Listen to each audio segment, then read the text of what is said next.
જય મંગલમાં રામ રામ ને સીતારામ। કેમ છો મિત્રો? બધા મજામાં હશો? અમે મજામાં છીએ। એટલે આપણે વાડીએથી કાતરા આવી ગયા છે, તે કાતરા ખાય છે। ગોરસ આંબલીના ભાઈને તો બહુ ભાવે છે કા આયુષ? આયુષ આયુષ ભાવે તને? ખોલી દો ના પાડે છે, એને ખોલતા આવડી ગયું છે હવે કા। ગોરસ આંબલીનું શાક બનાવવાનું છે। સરસ મજાનું શાક થાય। आयुष ने गोरस आंबलीનું શાક બહુ ભાવે, નામે બહુ ભાવે કા? ભાવે ને શાક? હે આજે બાળ મંદિર જવાનું છે ને કે? આયુષ ને બાળ મંદિરે જાવ બહુ બળ પડે છે। હે જવાનું છે? રજા છે? લ્યો ઈ કે રજા છે એમ કહેવાનું। કાલ જો આયુષ ને તાવનો એપ્રિલ ફૂલ મને બનાવી દીધું હતું અને આજ જો બેન પૂતા છે એપ્રિલ ફૂલ।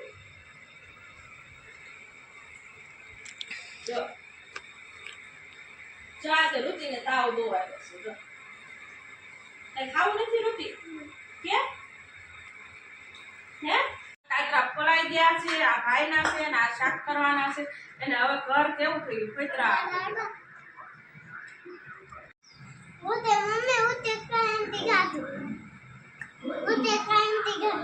તો એને હાટું હું લાવવું? બીજું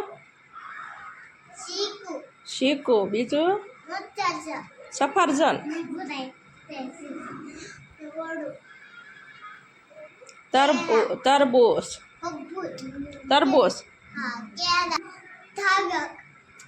તારા ઋતિ તારે શું ખાવું? ઋતા તરબૂચ ખાવું છે।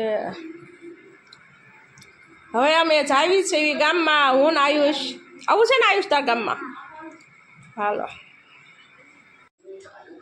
હવે આપણે ગોરસ આંબલીના કાતરા અંદરથી આપણે બીબડા કાઢી લીધા છે। આવા બીબડા કાઢી લીધા અને આપણે તૈયાર કરી નાખ્યા છે ગોરસ આંબલીના। એને ગાંઠિયા અને ચીંગા આપણે ખાંડી લીધા છે। કોથમરી અને લસણની કળી અને પેપ્સી મરચાં એના ગ્રેવી કરેલું છે।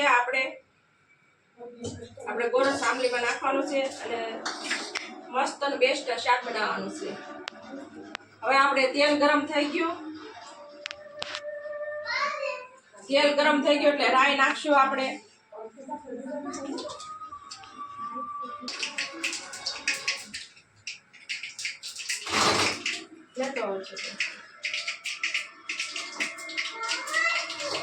હવે આપણે જીરું નાખશું।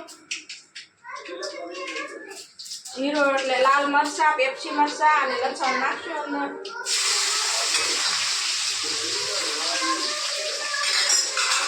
હવે આપણે હલાવી લેવાનું છે।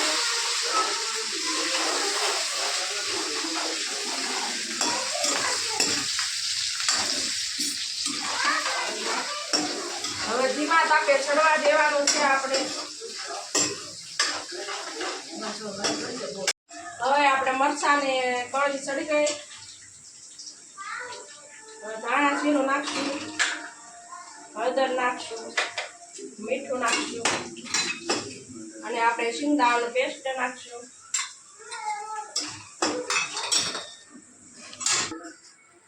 હવે 5 મિનિટ આપણે ચડવા દીધું। હવે આપણે મરચું નાખી દઈશું 1 ચમચી। આપણે લીલું મરચું અને પેપ્સી મરચાં નાખ્યા એટલે આપણે હવે લાલ 1 ચમચી મરચું નાખીશું। હવે આપણે આ ગોરસ આંબલી નાખી દઈશું અંદર।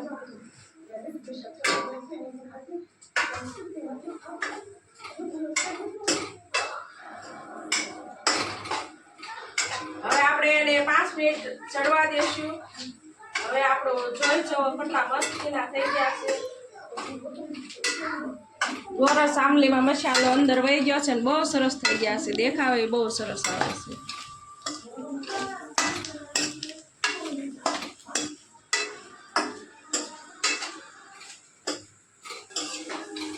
હવે 5 મિનિટ થઈ ગયું છે ને આપણે લાલ ગોરસ આંબલી થઈ ગઈ છે। હવે આપણે ગ્રેવી નાખી દઈશું।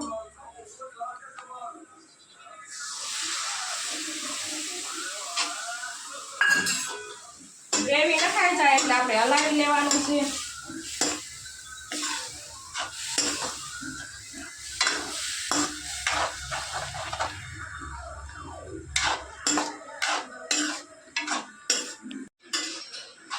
ગ્રેવી નાખી દીધું છે. હવે આપણે પાણી નાખશું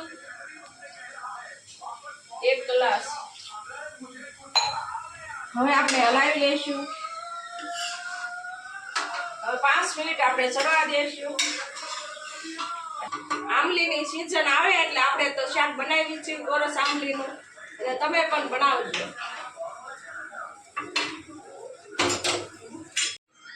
હવે આપણું શાક થઈ ગયું તૈયાર ને આપણે ડેકોરેશન અને કરવા હાટું કોથમરી નાખી દઈશું.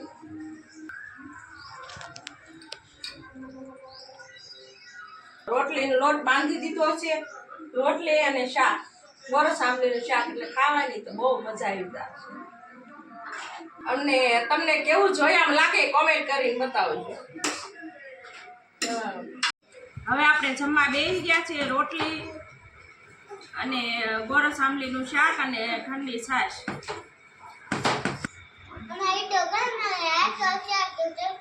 Bye bye.